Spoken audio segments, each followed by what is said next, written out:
नमस्कार। श्री श्यानंद मूर्ति जी उर्फ श्री प्रभात रंजन सरकार जी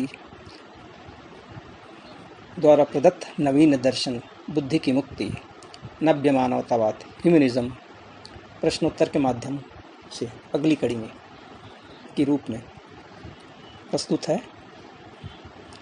प्रश्न क्रमांक 18।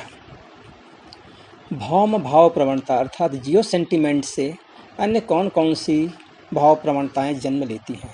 उत्तर है भौम भाव प्रवणता अर्थात जियो सेंटिमेंट से बहुत सारी छोटी छोटी अन्य भाव प्रवणताएं जन्म लेती हैं, जैसे देश प्रेम जियो पैट्रियोटिज्म, भौगोलिक अर्थनीति भाव प्रवणता जियो इकोनॉमिक्स सेंटिमेंट, भौगोलिक धर्म मत अर्थात जियो रिलीजन, भौगोलिक राजनीति अर्थात जियो पॉलिटिक्स, भौगोलिक समाजवाद जियो सोशलिज्म जैसे भूमि विशेष से जुड़े हुए और भी कई सेंटिमेंट भाव प्रवणताओं का जन्म होता है।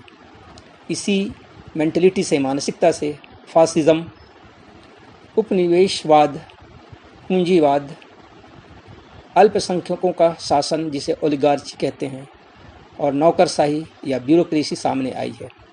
यह दृष्टांत समाज जीवन में जियो सेंटिमेंट या भावों भाव प्रवणता की विनाशकारी विभीषिका को प्रदर्शित करते हैं।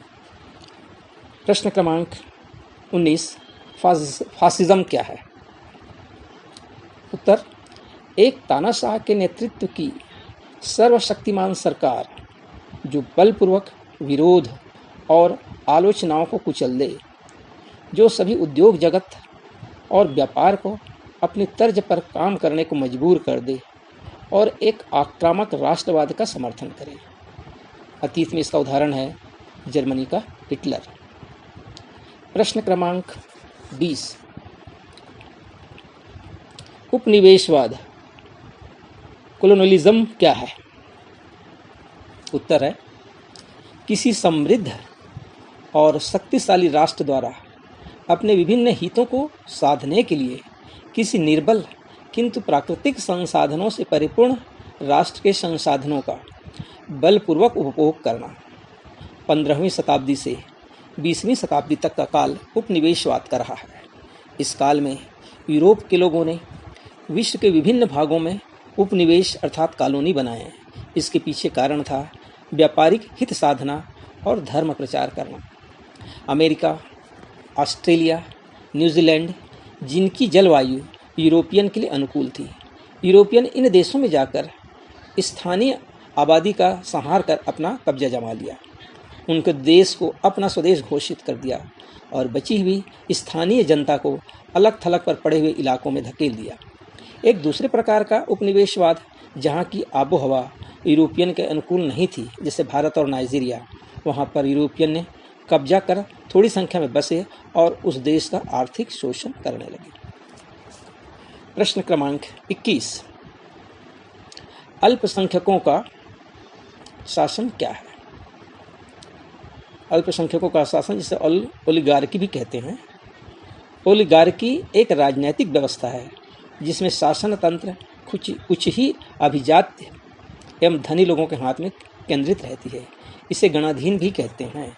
बौद्धकालीन छोटे छोटे जनपद इसके उदाहरण कहे जा सकते हैं।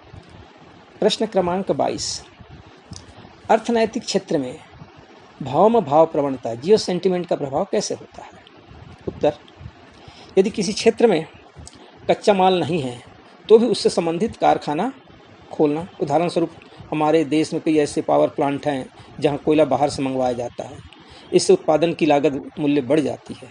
ऐसे कई उदाहरण मिल जाएंगे जहां कच्चा माल उत्पन्न होता है लेकिन वहां पर उससे उत्पाद बनाया नहीं जाता है, बल्कि उत्पाद किसी अन्य जगह पर बनाया जाता है। कारण है राजनेता जो अपने अधिकार का दुरुपयोग करते हुए अपने निर्वाचन क्षेत्र में उन कारखानों को स्थापित कर देता है जनता को लुभाने के लिए, अपना वोट हासिल करने के लिए। प्रश्न क्रमांक 23। भौम भाव प्रवणता पर निर्भर मजहब अर्थात धर्म मत जियो रिलीजन से क्या दुष्प्रभाव है? उत्तर है अमुक देश में अमुक तीर्थ स्थान ऐसा है जहाँ मनुष्य की बात तो दूर, यदि कौवा भी मर जाए तो वह सीधे स्वर्ग जाएगा। उदाहरण स्वरूप वाराणसी, वृंदावन आदि के बारे में हिंदू मतावलंबी ऐसा ही सोच रखते हैं। ऐसे लोगों में विवेक है ही नहीं, जबकि सभी देश एक समान हैं, सभी परम पुरुष की सृष्टि है। इस प्रकार की ये जो सेंटिमेंट है सभी धर्म संप्रदाय में कहीं न कहीं पर व्याप्त है। प्रश्न क्रमांक 24, भौम भाव प्रवणता का सामना कैसे करेंगे? जियो सेंटिमेंट का मुकाबला हम कैसे करेंगे? उत्तर है, भौम भाव प्रवणता अर्थात जियो सेंटिमेंट का सामना करेंगे विवेक अर्थात विचारशील मानसिकता, रेशनल मेंटेलिटी से। विवेक विकसित होगी अध्ययन से।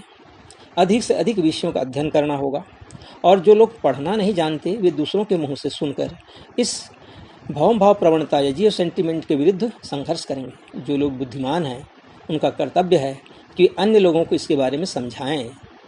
इस प्रकार कई लोगों में विवेक का विकास करना होगा और उन्हें इस जियो सेंटिमेंट के विरुद्ध संघर्ष करने के लिए तैयार करना होगा। इस विचारशील मानसिकता का मजबूत घेरा भाव संपद को भौम भाव प्रवणता से बचाएगी। धन्यवाद।